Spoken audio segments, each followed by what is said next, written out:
Merhabalar, kanalıma hoş geldiniz.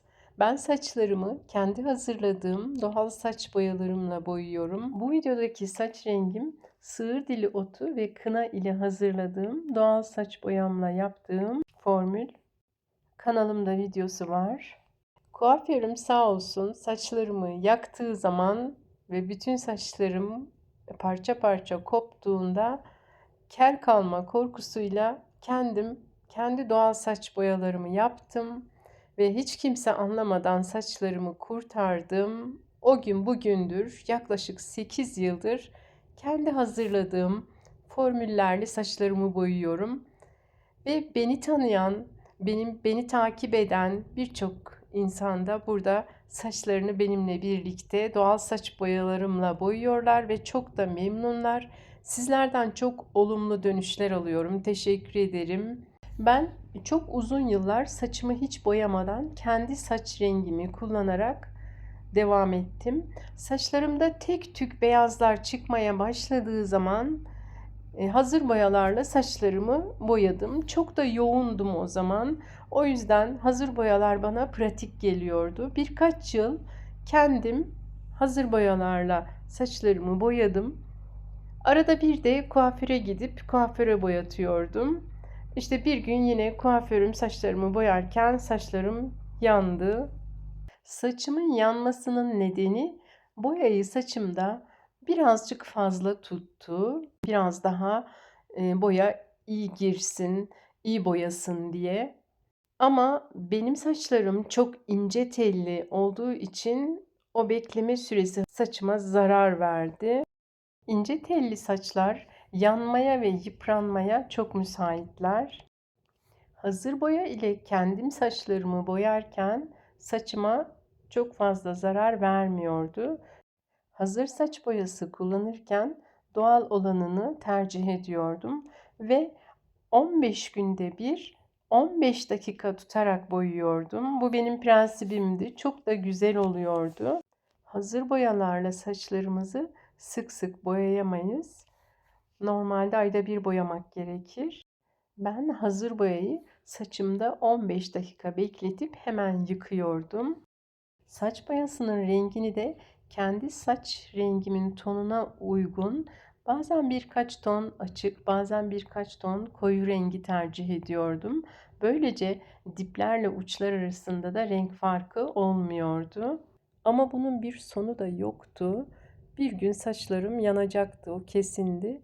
İyi ki de yanmış diyorum. Çünkü kendi formüllerimle saçlarımı boyamaya başladıktan sonra saç beyazlarım azaldı, saçlarım gürleşti, saçlarım hiç olmadığı kadar güzel oldu. Çünkü hazır boya ile saçımı boyarken saç hacmim hiç artmıyordu. Doğal saç boyama ile saçlarımı boyarken saç hacmim sürekli artıyor. Ömrünü tamamlayıp dökülen saçların yerine yenileri sürekli geliyor. Bu da beni tabii çok mutlu ediyor. Aynaya baktığımız zaman saçlarımızın güzel olması gerçekten bizi mutlu ediyor. Aynaya baktığımızda saçımız ve cildimiz güzel değilse insan aynaya bakmak istemiyor.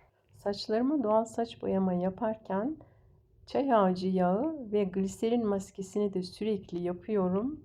Çay ağacı yağı sürekli yeni saçlar gelmesini sağlıyor. Gliserin de saç tellerimi onararak böyle saçlarımın canlı ve parlak görünmesini sağlıyor.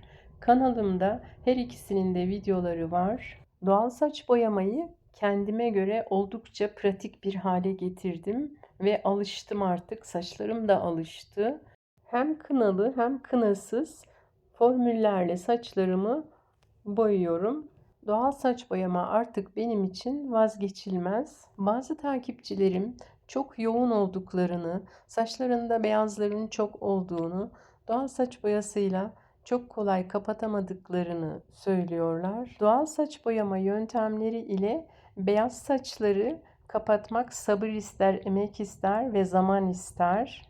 Bu sürece dayanamayan bazı takipçilerim doğal saç boyamadan vazgeçip hazır boya ile boyamak istiyorlar. Bana da bu konuda neler önerebileceğimi soruyorlar. Onlara ben şöyle önerebilirim. Eğer saçlarınızı hazır boyayla boyamak istiyorsanız 15 günde bir 15 dakika tutarak ve sonra saçınızı son derece ılık bir su ile yıkayarak boyayabilirsiniz. Saçınıza boyayı sürerken beyazların en çok olduğu yerden başlayın ve saate bakın, mutlaka 15. dakikada hızlıca saçlarınızı yıkayın. Haftada bir benim çay ağacı yağı maskemi yapabilirsiniz ve haftada 2 defa da gliserin maskemi yaparak saçlarınızı koruyabilirsiniz. Eğer saç rengini değiştirmiyorsanız bir tam boya, sonrakileri de 3 dip boya şeklinde devam edebilirsiniz. Bunu oluşan saç renginden memnun olma durumuna göre kendiniz ayarlayabilirsiniz. Hazır boya ile saçınızı boyarken isterseniz saç renginize uygun olacak şekilde doğal saç boyama da yapabilirsiniz bir süre. Sonra tekrar hazır boya ile boyamaya devam edebilirsiniz. Bu tamamen sizin müsait olma durumunuzla ilgili olarak gelişebilir.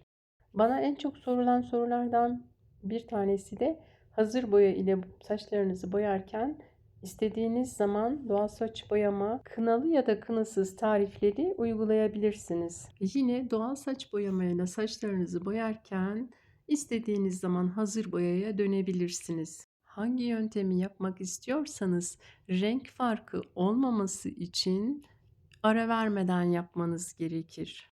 Doğal saç boyamanın iyi yanlarından bir tanesi de sık sık doğal saç boyama yapabiliriz. Ben genelde saçımı doğal saç boyasıyla boyadıktan sonra ertesi gün ya da birkaç gün sonra bir kez daha boyuyorum. Böylece diplerle uçlar arasında renk farkı olmuyor. Doğal saç boyamı biraz fazla hazırlıyorum. Plastik kaplarla dondurucuya koyuyorum. Saçlarımı boyayacağım zaman boyam hazır oluyor. Dondurucudan çıkarıp çözdürüp saçlarımı boyuyorum. Doğal saç boyama yaparken saçlar çok kaşınır. Şu anda benim de saçlarım kaşınıyor.